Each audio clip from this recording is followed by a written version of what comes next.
This video was going to be my attempt at making a Jason Lives mask out of a Trick or Treat Studios Justin Mabry's Mabry Monsters Killer Goalie mask. Okay, so the first thing I did after removing it from the packaging was to remove the straps. And here I'm just penciling in the axe mark and the bullet hole. And now I'm dremeling them out.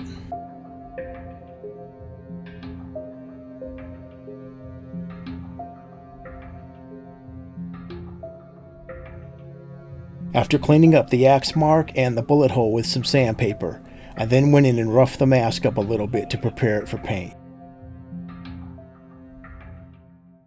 And here's the satin almond primer paint combo that I went with for this mask.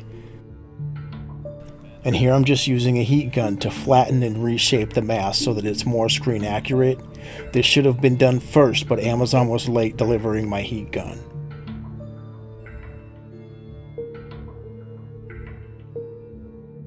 Okay, here's me applying the chevron. This was a clean chevron that I got from Big Hush, and then I just chopped it up a little bit. And now it's time for paint. So I took a damp washcloth, put some khaki on it, and went over the whole mask. Then I took some brown and did some light dry brushing under the nose, on the mouth, and around the eyes. And next I did the bullet hole. I did 4 passes over the bullet hole. I did brown, then I did black, then I dry brushed some black, and then I did some polymer blood from Monster Makers just to give it a little hint of red.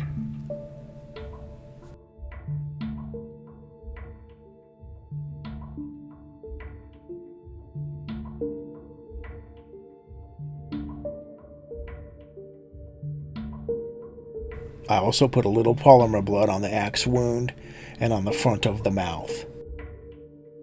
And in the final touch, I took some burnt umber in a rag and went around the mask very lightly, doing some gentle shading and gentle weathering.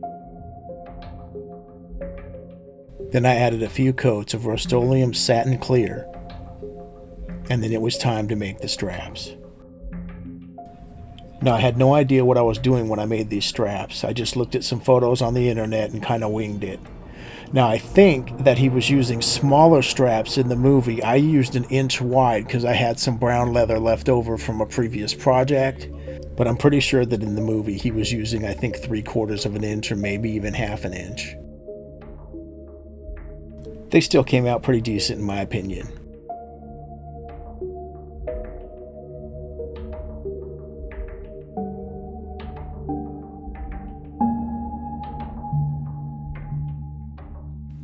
And now it's time to add all the pop rivets and rivet the strap to the mask.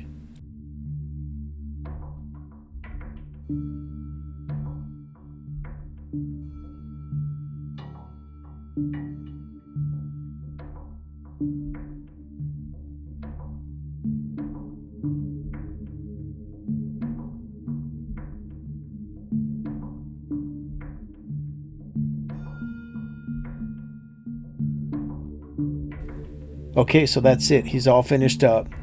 He went from Killer Goalie to Jason Lives. Now let's check out some showcasing shots.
Okay, so that's how I made a Trick or Treat Studios Killer Goalie into a Friday the 13th Jason Lives.